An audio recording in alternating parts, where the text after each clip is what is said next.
Welcome to Disruptive Successor, a show for next generation leaders in family businesses and entrepreneurs who want to disrupt the status quo and take their existing business to a whole new level. We all know that what got us here isn't going to get us there. This show will provide inspiration, advice, and resources to help you create massive impact.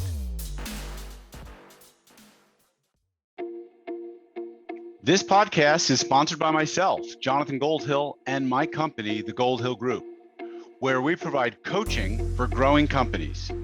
I'm Jonathan Goldhill, and my purpose is simple: to guide entrepreneurial leaders in family businesses towards more freedom and fulfillment. I want entrepreneurs to get clarity around the changes that will make them and their businesses more successful so they can experience the same freedom I've enjoyed in my life. Our proven practices challenge business owners to think differently about their business and how they're running it, and quite literally become game changers in our clients' companies. Learn more at thegoldhillgroup.com website, where you can schedule your free strategy session.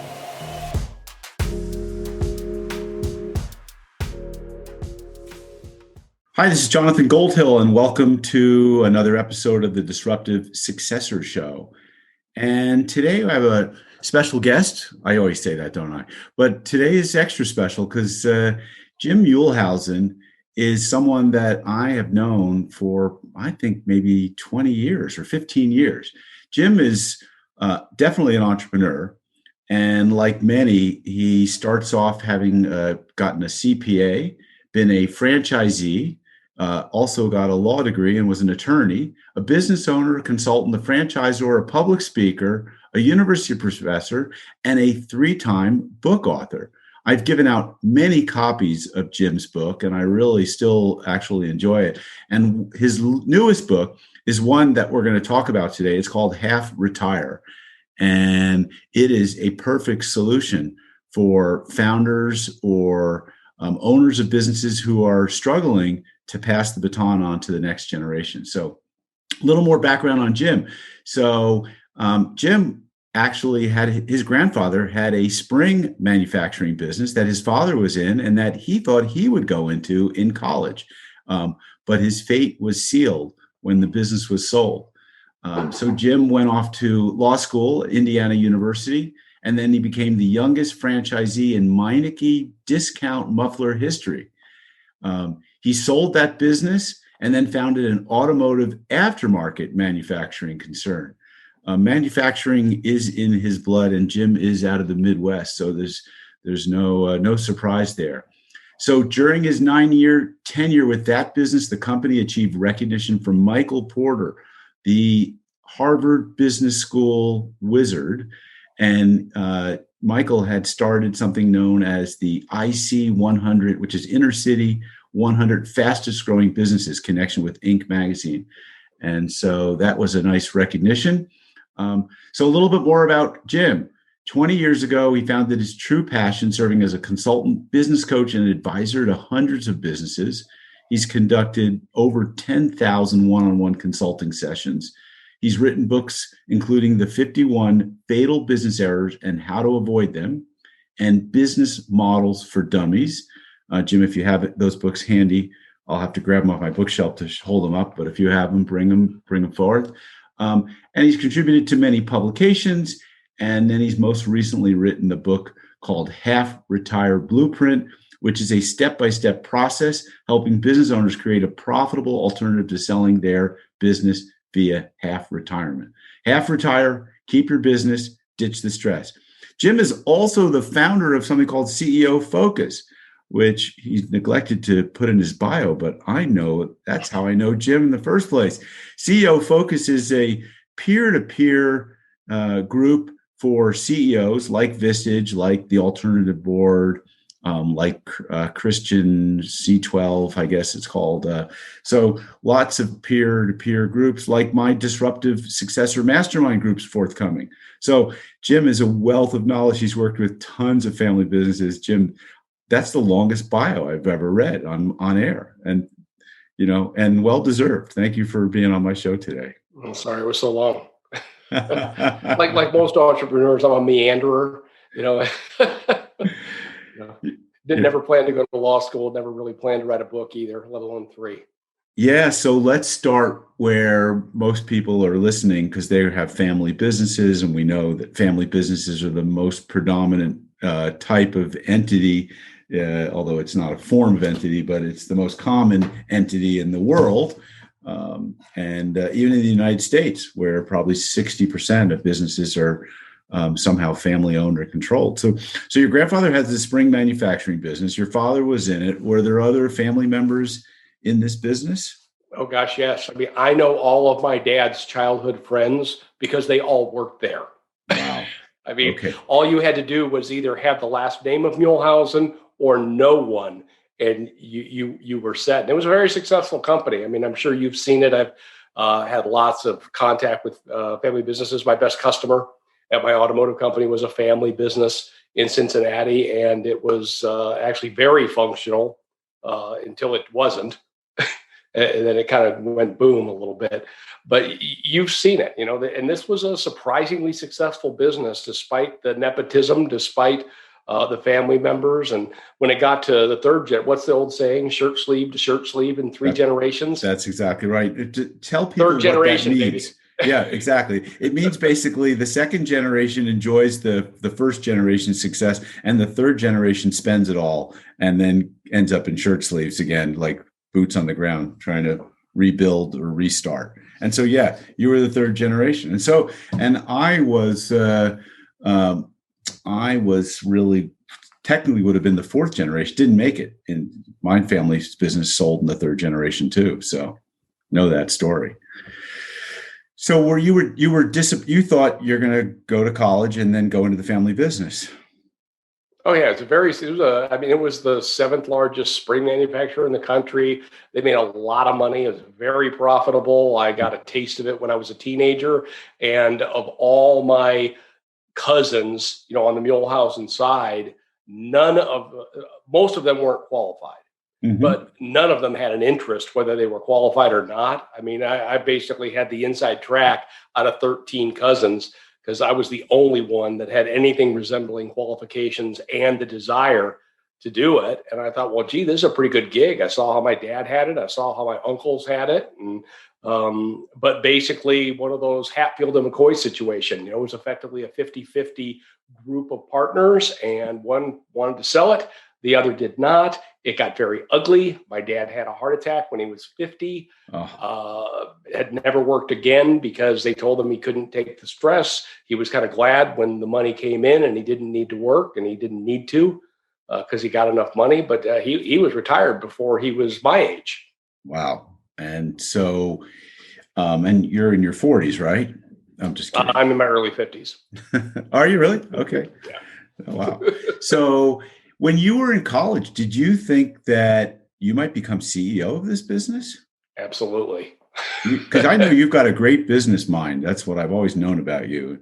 I mean, business model for Dummies was, I don't know if it was your most successful work, but it was definitely some of the most insightful work, which is like, can we identify what all the different business models are and what's a good business model? And so you have a really good business mind. And so here you are, you think you're going to be the CEO of this company, and poof, it sells. Yeah. Plan B.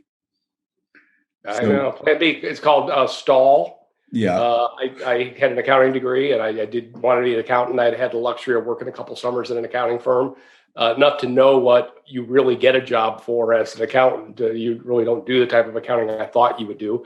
You do auditing. It's not particularly fun work. Pretty boring stuff. It for a couple summers, so knew I didn't want to do it. So what do? You stall.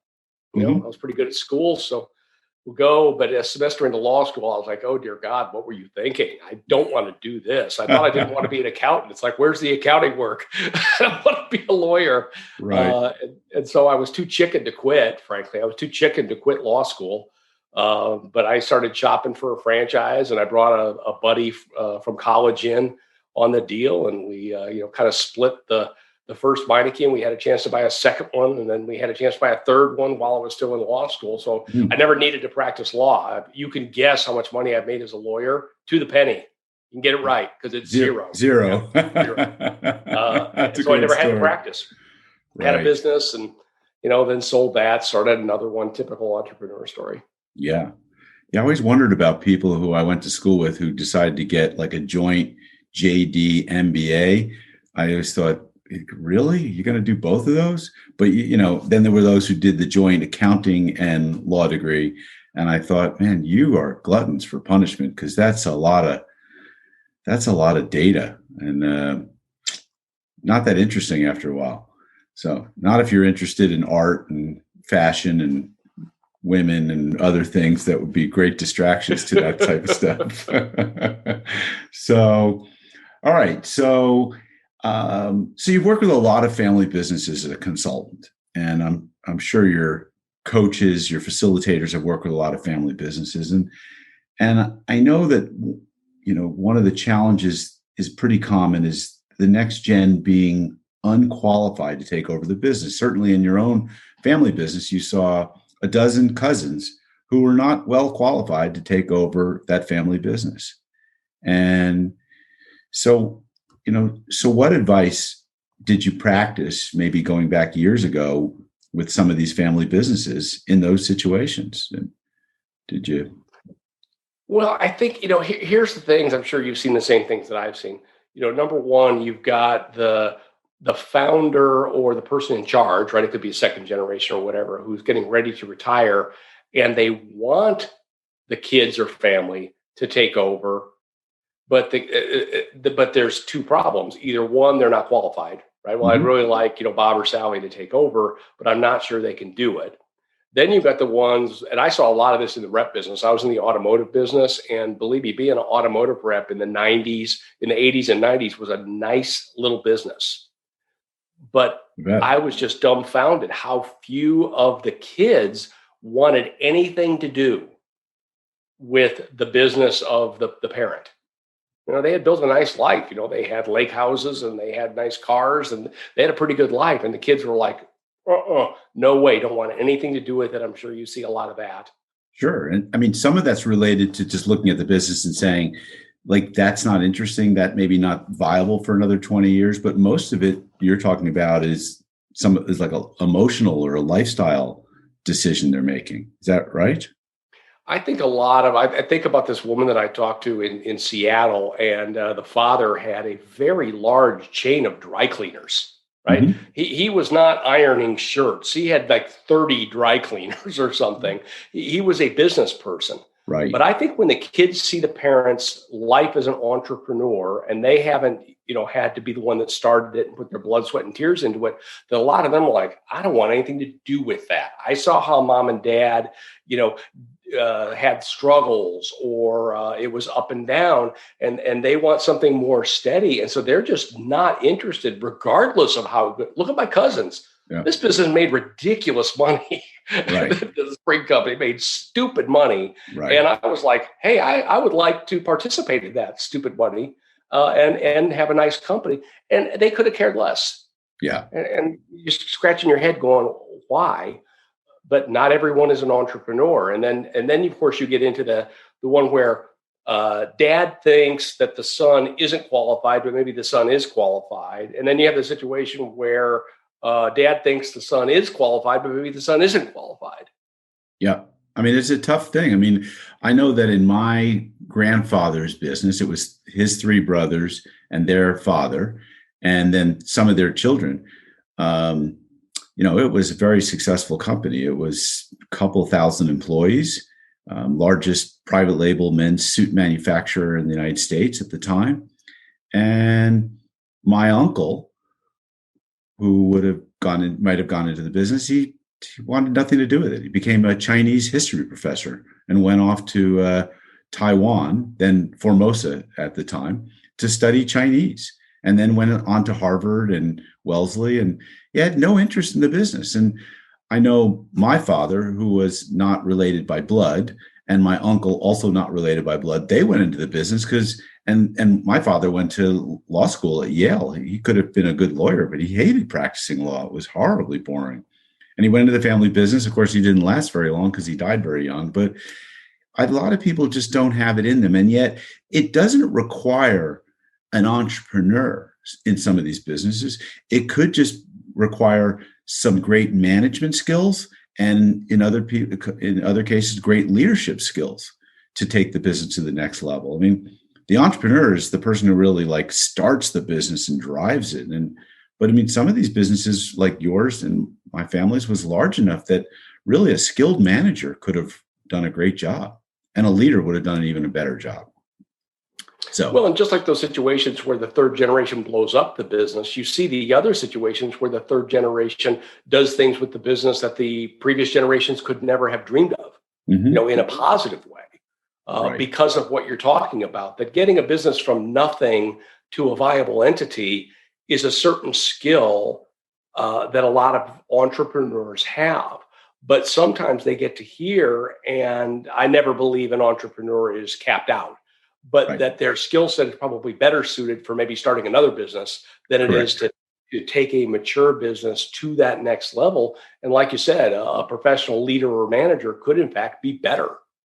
So let's talk a little bit of help me expand on one of the chapters in my book. It's the disruptive successor. The concept is that the successor has got to disrupt either the business model or has got to innovate processes or the actual product or service.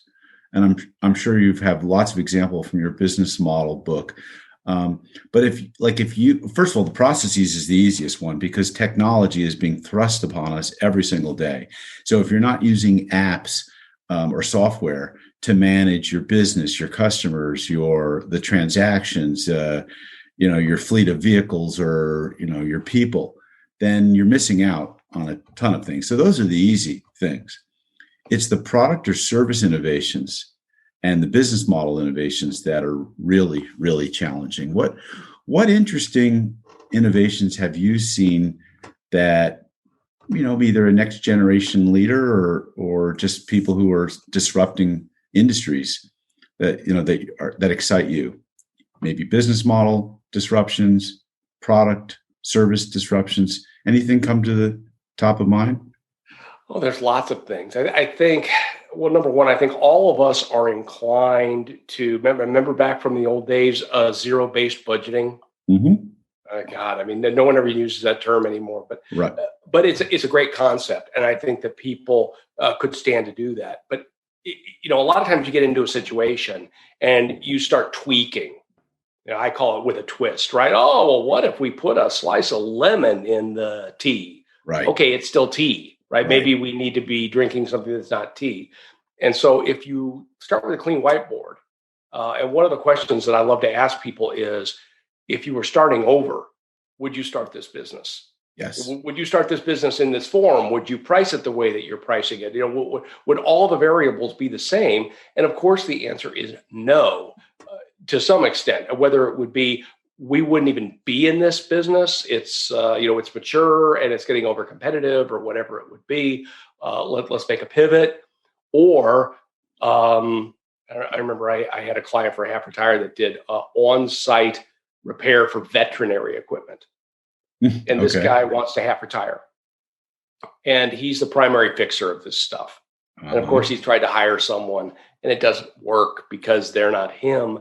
But he's traveling all over the Western United States fixing these machines. And what ended up breaking it loose for him was, you've got to gut the existing model. I mean, yes, we play with his invoicing a little bit. Yes, we automated some stuff, but that's just playing around the edges and you make 10 or 20% thing. But how do you take a guy that's traveling 50 weeks a year and get him to travel 15 weeks a year, which we did? Mm-hmm. You change the business model. That's what you do. You just don't do business the same way.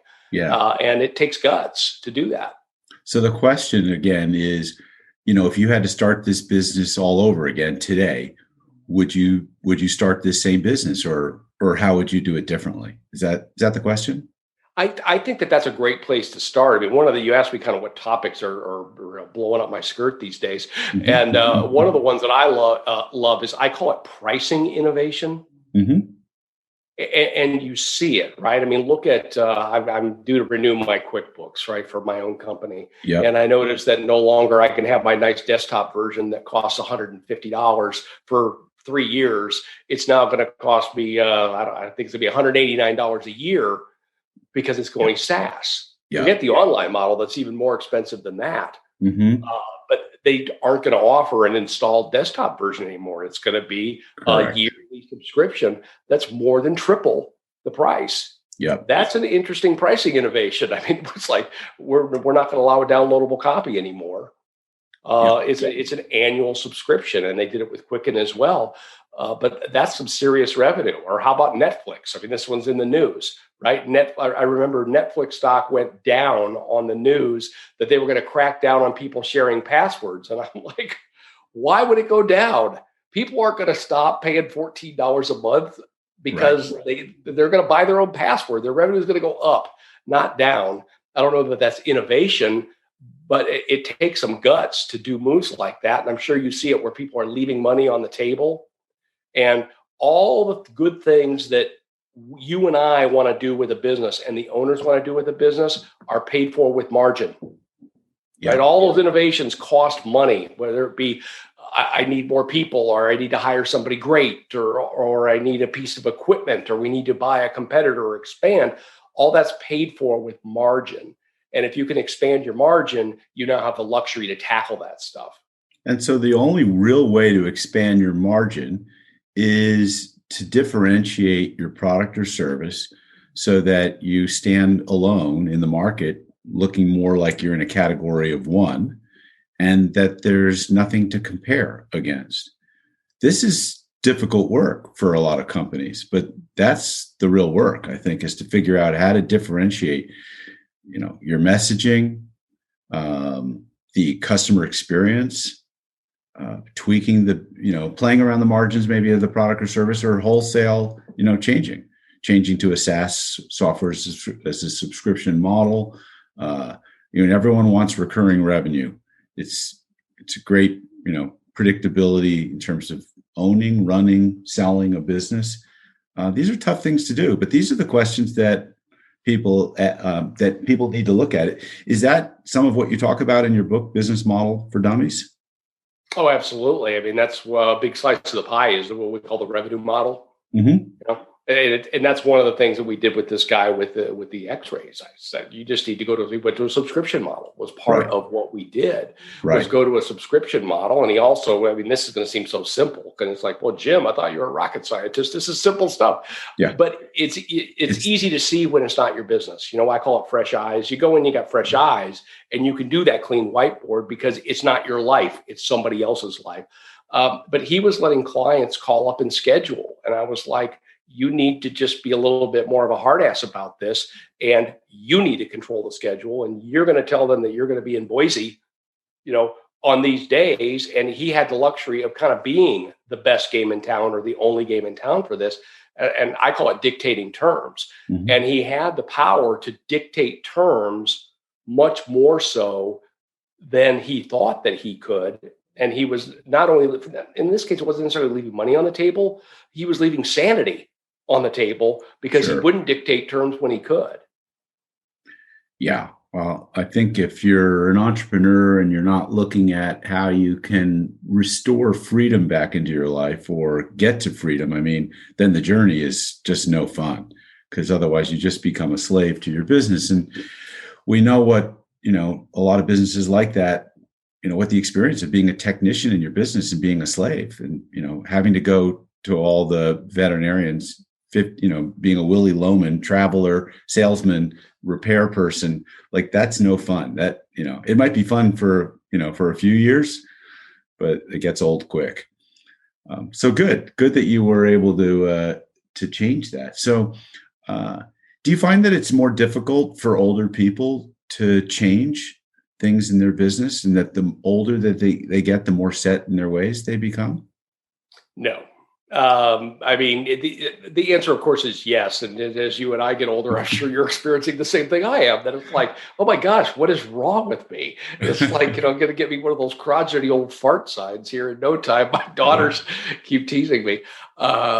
But I think it's about your winning formula is what it is. That your business get to a certain point where you realize we're there. We're not going to go out of business tomorrow. We've got it. There's a certain amount of stability, and that's what we're all looking for is, knowing that our life's going to have a certain amount of stability, and that equates to a winning formula.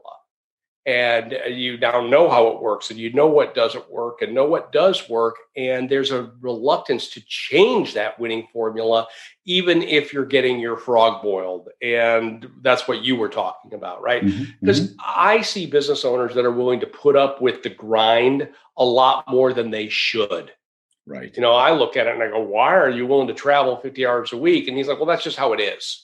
It's just that there's no other way, because the business was very profitable. It was, enviable profits, nice business, nice niche, et cetera, et cetera. But he doesn't want to mess with that and screw it up. And so you just kind of take those little nicks out of you every time. It's just a little bit negative. It's just a little bit every time. And then before you know it, they're, you know what, I can't take this anymore. And what's the old saying? People don't sell businesses for money. They sell them because they're frustrated. Yeah. Yeah. Well, that's never a good reason to sell, right? It's better to sell when you're being pulled towards something and not pushed out of it because you're burnt out. No one wants to buy your job if that's what you're selling. So I imagine he had a tough time finding a vet tech who could repair equipment like he could.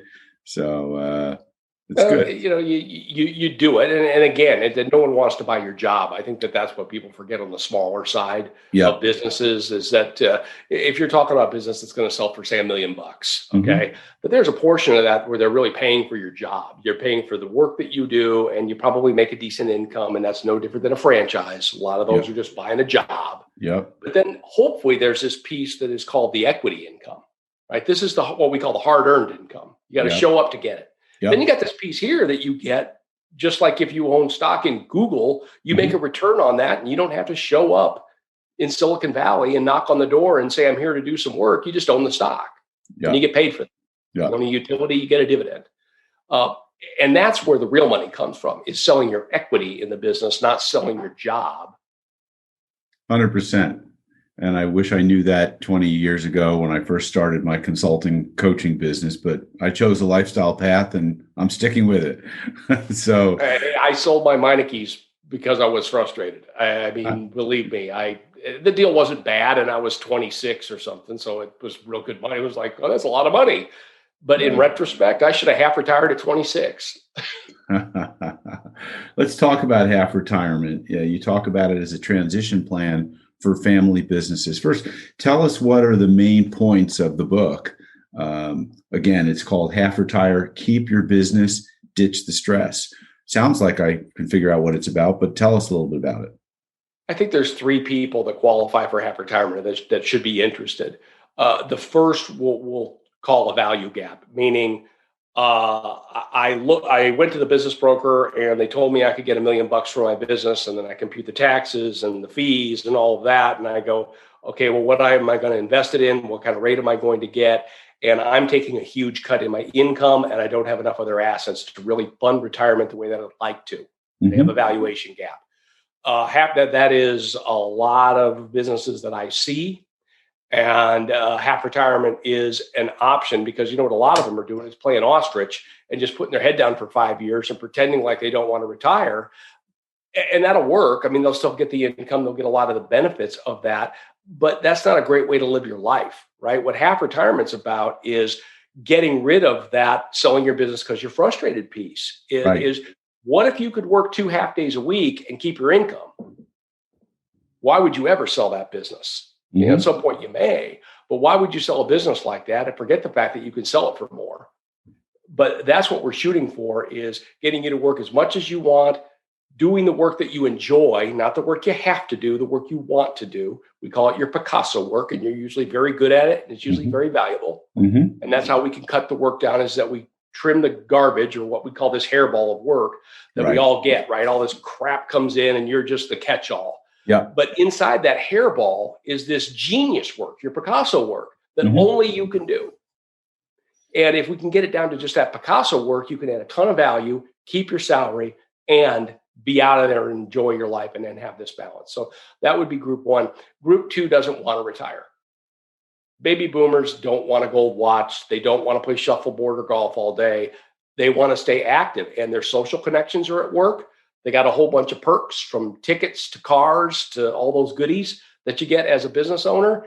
And you don't want to give those up. I gave them up for a year one time between businesses, and frankly, it really sucked. Not being able to, I'm used to deducting everything since I was a teenager, Right. And now all of a sudden I don't have a business anymore, and I'm having to pay for it all like a real person. And I did not like it very much. A year and a month of not having a business.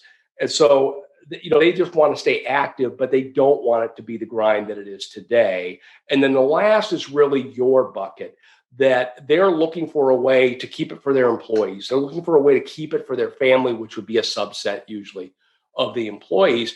And they want a transition plan. And frankly, they're afraid of pulling the rug out and going, hey, Junior, you're up. Well, yeah. So they run into the problem of they don't think Junior's ready, and they're not sure how to get Junior ready. And I think my value proposition is, look, let me get Junior ready. You get out of the way. I'll report back to you how Junior's doing. And if I don't think Junior's capable of it, I'll let you know. You'll be the first. I'll let know. But like, you can't teach them, because what you taught them got them here. Now they need to get there, and they need a playbook to do it. And you probably didn't even provide them with a playbook. You just showed them, look, follow me. I can teach you what I know. And I can teach you how I do it, but you didn't have like a system or a structure, because you probably didn't start a business with that kind of a mindset. Today, that's pretty common. So, this is a challenging thing. So what if Junior's not ready? Like, what if he's looking, or what if there's a handful of, family members, and he thinks, well, collectively they could do it. I mean, are you talking to them about creating employee stock ownership programs, ESOPs, or is sometimes? Yeah. I mean, that's difficult. How do you turn around a culture of a company that's driven around a central figure, where he hasn't built capacity among their managers or their family members to lead? Thoughts on that? Well, that's where you probably, number one, that's usually a deeper dive than we're usually doing. Our process is really structured around teaching these 6 steps to half retirement and doing it. And you are deep into, some micro point that we're going to touch upon. Mm-hmm. Okay? It's in step 4, what you're talking about. Okay. And we call it, culture as manager in your stead is what we're looking for. But as far as, turning around a culture, that's like turning a battleship at a lot of companies. And that's not an easy task, and it takes a lot of work. What we tend to focus on is back to that Picasso work, because our contention is that is undelegable. Well, let's just take a relationship, right? Mm-hmm. You've got, I've got a client that's building a building for Google. All right. He has high level relationships at Google. He can't delegate that. Correct. Google wants him. The end. Undelegable work. But there's a whole bunch of work in that bundle. We call it task bundle. There's a whole bunch of work in that bundle that he thinks is his relationship with Google that can be delegated, that can be done by somebody else. But you have to hang on to that undelegable work. And it's a very small portion of what we do. And so what I would say in your situation is, let's focus on getting rid of the stuff that we can get rid of, the pedestrian stuff, the things that we can create systems for, or, alter the way that we do business so that someone with some reasonable skill can in fact do that. But if we get to the Picasso work last, I guess the worst situation is no one can do it. But it probably won't be a business killer. Yeah. One of the chapters I enjoyed the most from your book, The 51 Fatal Business Errors and How to Avoid Them, was the chapter called Wearing the Dog Collar, where you basically took the 2x2 matrix. Everyone's got a 2x2 matrix, don't they? And it is, where you're looking, it's Stephen Covey's, if you will, the urgent and important, and the not important and not urgent, and creating a 2x2 matrix out of it. And, what you did was you created a little bit different spin on it. And you talked about the white collar, the green collar, the blue collar, and the dog collar. The green collar being what I arguably call the $1,000 an hour work, which is what you call the Picasso. It's the 4% brilliance. I think you talked about it also in the book. Delegating the other 96%, and the white collar was high level, maybe sales appointments, high level, some executive type stuff. You arguably could be doing some of that stuff. The blue collar was clearly like that's being, getting out, on the truck or the Bobcat and doing the work yourself. And the dog collar was like minor stuff. I always thought of it as, you got to take your dog for a walk. It's got to go to the bathroom. You might have to go to the bank and make a deposit. You don't really want to give your password out to your key employee. And it doesn't take that much time, and it's not that frequent. So pretty easy stuff. But, so much of the coaching work that I've done over the years involves some variation on that theme of teaching them these sort of 4 boxes, and where's your 4%, your brilliance lie. And, how do you start getting out of the dog collar, the blue collar, the white collar boxes, first, and in that order. And it's very difficult. And it's amazing how stubborn we can be as humans, because we're so behaviorally conditioned to do what we've always done without really thinking through, is there a higher, better use of my time? Is there someone else that could do this reasonably well? So important stuff. And so interesting. More that's just a commentary, I guess, on, and sharing from your book.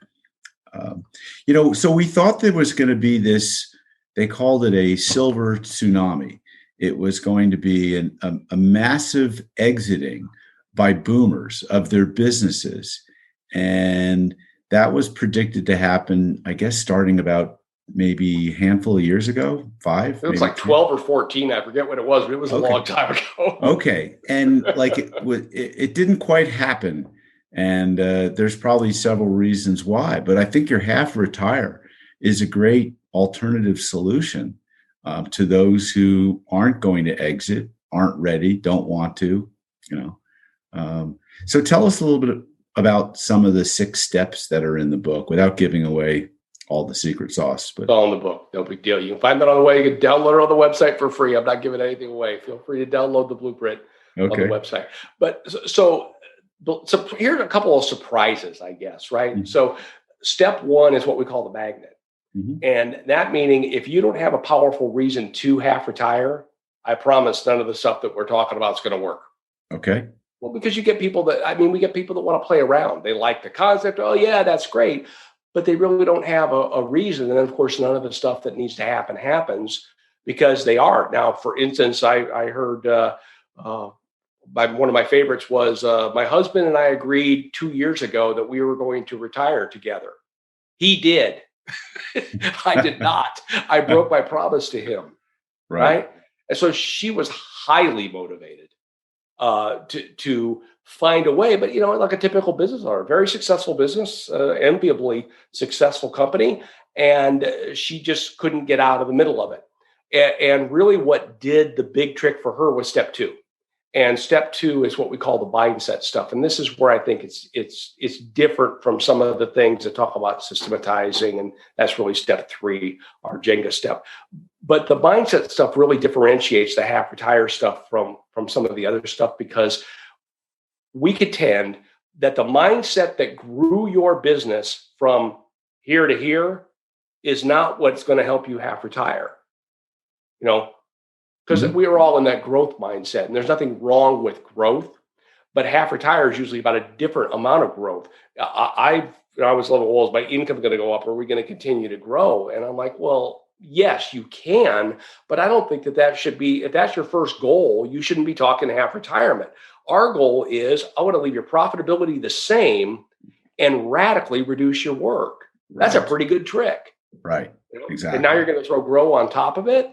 It's just a different mindset. So, we talk about pragmatism versus perfectionism. We talk about a harvest mindset versus a growth mindset. And we actually have to remap these mindsets that everyone has. There's nothing wrong with them, but they're what got you here. So they're part of that magic formula, and you got to rewire them to a half retire. So when she realized that some of these mindsets she had were not serving her goals, strong magnet, and all of a sudden it was boom, she was able to very quickly remap those mindsets and cut about 20 hours a week out of her calendar in about 6 weeks. She cut 20 hours a week. Well, that's pretty valuable, right? That's called getting your freedom back, which is, I think, I don't know about you, probably that's your why, is helping people, find freedom in their business, in their life, right? I mean, if you're trying to maximize the wealth of business owners, if that's what you're passionate about, it's helping people find freedom. And so this is a great map. And the conventional wisdom, I think, has always been that retirees live on 60% of what they were living on before. They don't need some of the same old things that they did when they were working. And so they don't need maybe the latest car. They don't need the latest. It just seems like their spending goes down. Do you know if that's still true? I'm not hearing that. At least, and I'm not keeping track of them once they're retired. Right. They're usually out of the program. Yeah. But in general, and I'll speak for myself, I'm not there yet to where I'm really thinking seriously about retirement at my age. I don't know. I look at my budget and you go, you're going to end up helping your kids out more. I got a kid looking to buy a house, and so we're going, okay, well, we're going to buy them a lawnmower. We're going to buy them a washing machine.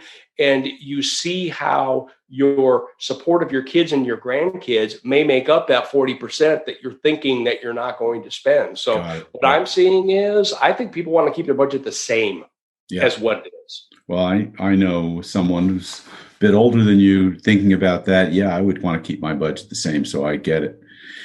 And so interesting. So this is an actual program that you take people through. Is that right? Yeah. So we got a training portal and an LMS. We do some coaching with that if people want it, but it's effectively a self-service training portal that people can go through, learn the 6 steps, follow it along. It's very robust, kind of do this, then do this, then do this. And, the third step, like I mentioned, is getting the business owner extricated from the day-to-day, right? We'll call it. That's probably the meatiest part of the program. Fourth, we talk about turning the business on autopilot, right? Setting the systems, the KPIs, the meeting structures, the culture, so that the business can run on autopilot, right? Then we want to protect the money in step 5, financial controls. I'm sure you've seen the same stuff I've seen. The little old lady accountant that's been there for 27 years, embezzles $2 million. Because they were using trust as a system, as we like to call it. It's not that hard to make that not happen. So it's not that difficult, but you do have to have it in place so we can protect that money, because your eyeballs aren't there anymore, right? Yep. Everybody manages their eyeballs. I'm there all day. I don't need a system. I'm there. Yep. Well, if you're only there Tuesday and Thursday mornings, now your eyeballs aren't there anymore. How do you create a system that manages in your stead when you're not physically there? And then step 6 is enjoy the spoils, right? We've worked hard. We've created a system. Let's enjoy half retirement. Got it. Great. Jim, how do people find this? Where do they go? halfretire.com. Books on Amazon. If you just go to type it, just Google Half Retire book, you'll find it. Gotcha. Fantastic. And you still have CEO Focus? Absolutely. Yes? Okay. Any other businesses you haven't told us about that you're involved in? I have a new one that you don't know about called Sales QB that is fractional sales management. So saw a need, right? With our CEO Focus people, saw these small sales forces, you've seen it. I've got 5 salespeople and they either have no sales manager. I call that the inmates running the asylum, owner managing the sales, which they shouldn't be doing. It's not their highest and best use. Underskilled manager, skilled manager, but that's too expensive. Right there's all the variations. There's no good way, but just like a fractional CFO, we go in for half a day a week, manage the sales, take it off the owner's plate for typically 2 to 15 salespeople. Fantastic. So, Jim, what I love about you is consummate entrepreneur, always looking for a new challenge. I don't know if it's because you get bored and restless like I do, but I suspect that many entrepreneurs out there have a small degree of ADHD, and like once they've created something, it's like, okay, what's next? Let's create that. Love your enthusiasm, your insights, sharing your wisdom. Appreciate you being on the show today. Thanks for having me, John. All right, Jim. So, folks, if you enjoyed this, listen, subscribe, share it with others. Go check out Jim Muehlhausen's book, Half Retire. The links will be in the show notes, and we'll see you on the next show. Thanks.